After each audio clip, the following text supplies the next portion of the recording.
Hey everybody, welcome to Science in a Matter of Seconds. This is a recap video on our STEM fair for step-by-step directions. So here we have, we added step-by-step directions to our table of contents. This is for my AM class, my first class, and I will do the PM class in just a moment. So we're going to go to our section that we started for today. Alright, here we go. Oops.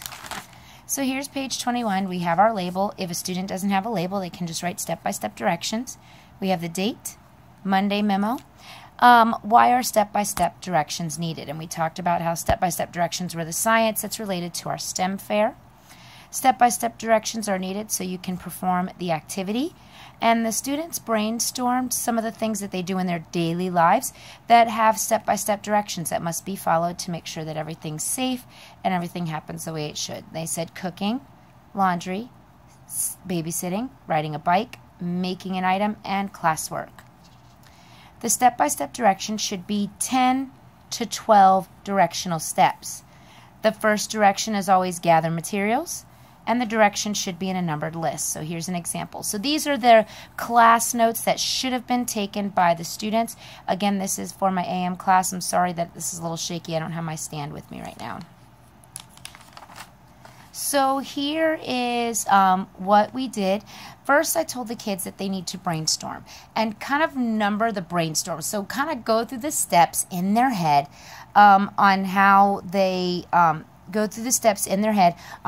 would do this task, and then once they've done that, then they can write their directions. So this was kind of us talking about, okay, number 1 is get the stuff, number 2 is go to the car, number 3 is set up the stuff, number 4 is record the data. So that's kind of a quick few words to help us think, okay, this is what has to happen first, this is what has to happen next. And then here is my example log that I did in front of the kids. So today we are practicing writing step-by-step directions. I need 10 to 12 directions. The first direction is gather materials. It is due Monday, October 30th, 2017. So that is like my Monday memo that I would have written before I started writing. Number 1, gather materials. Number 2, so this is directions on how to ride a bike. Stand bike up using kickstand. Number 3, lift your right leg and swing over the seat so that you are standing over the seat of the bike. Number 4, sit on the seat, use your left foot to release the kickstand. Number 5, place left foot on the left pedal. Number 6, using left foot, push down on pedal. Number 7, once moving, place right foot on right pedal. Number 8, push down with opposing feet to cause pedals to move in a circular pattern. Number 9, use handlebars to steer bike. I put stir bike. It should be steer. Steer bike in desired direction. Number 10, brake is located on the left handlebar. Squeeze lightly to stop when needed. So I was thinking about the steps of riding a bike, and I thought about those, and then I wrote them out. So that is the lesson that we did for the AM class. The students did have 30 minutes to meet with their partner to discuss their directions. They were supposed to go through the thought process and then write down the directions. They are due on Monday, October 30th. Parents will be receiving a call from me on the 31st if I don't have them. We do need to keep on top of this. Next week, we will be working on our actual investigation, so we will be performing the task, and students will need to bring in their materials. It will start on Tuesday. Monday, we're going to do our data table lesson, and then starting from Tuesday to the following Monday, we will perform the procedure, the directions, or excuse me, the investigation. All right, now let's talk about my PM class. So again, we had to put it in our table of contents, step-by-step directions. Now these are 2 separate classes, and your children know what class they're in, so make sure that they're looking at the part of the video that works for them. So here we start with our step-by-step directions. Why are step-by-step directions needed? We have Monday memo. Directions are important to help us follow procedures. Procedures are in place for us to have success. we use, and that's step-by-step directions to have a successful investigation. So we talked about why we follow rules, and then we talked about how these rules help us have success in life, and then we equated it to the classroom and our scientific process. Step-by-step directions are numbered, and there's an example. You need to have 10 to 12 directions, a max of 12, and step-by-step directions are due October 30th, 2017, Monday. So for this second class, we do things slightly different. This is more of a modeled lesson that we work together. So we actually went through and we thought together the things that we had to do. So I thought out loud. This is the modeled part of this. So I thought out loud, okay, this is directions on how to bake a cake, and this is my thinking out here. So I know I had to put my stuff in a bowl. I had to stir, cake pan, oven, cook, out, done, cool. So those are kind of the steps as I'm thinking about it. And then I went ahead and I wrote the directions. So number 1 is gather materials. And actually, as you can see, number 2 is over here because I realized once I got to number, it would have been 5, I realized I forgot this step and I went ahead and added it. So let me show you how my thought process was. Put box cake mix, eggs, oil, and water into a mixing bowl. Using a whisk, mix all ingredients until well incorporated, and then I put in parentheses that means no lumps.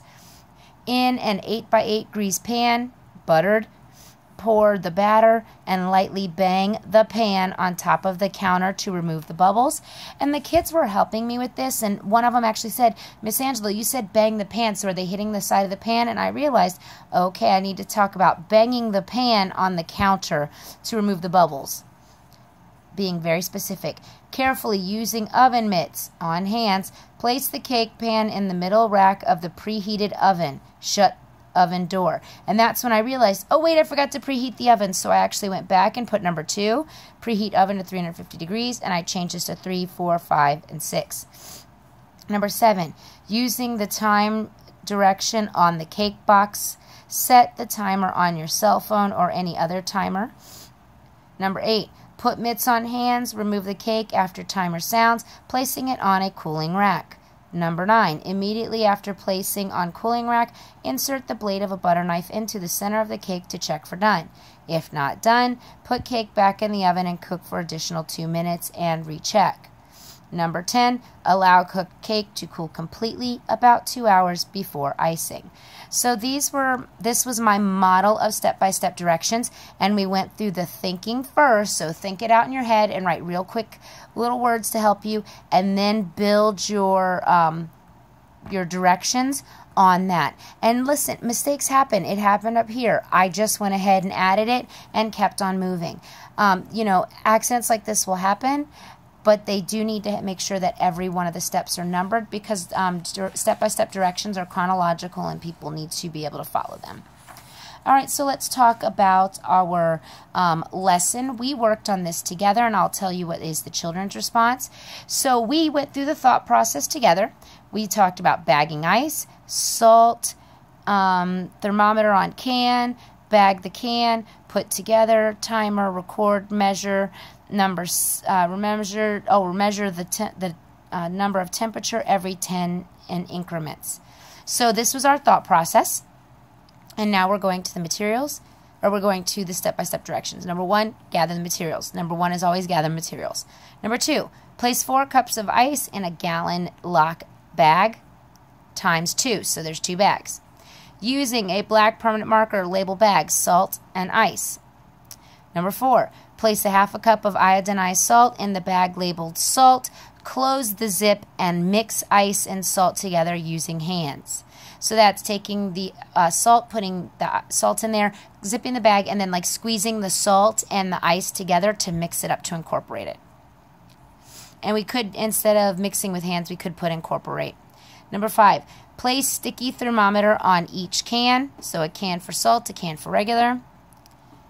Number 6, place each can in the freezer size zip bag and seal closed. Number 7, place soda bag inside the ice bag and seal closed, mixing the can around in the mixture. Number 8 and number 9 were the 2 directions that the students must come come up with on their own. And we drew the line where we stopped here. So these directions have been given as 1 through 7. And then here we have timer, record, measured the temp every 10 minutes. And then direction number 10 was repeat steps 2 through 9 for 4 more trials. So the students for this second class, my PM class, are responsible for the directions for number 8 and number 9, which should take care of these details. That's the expectation. Again, it is due October the 30th. Thanks for watching, everybody. Science in a matter of seconds. Sorry for the shake.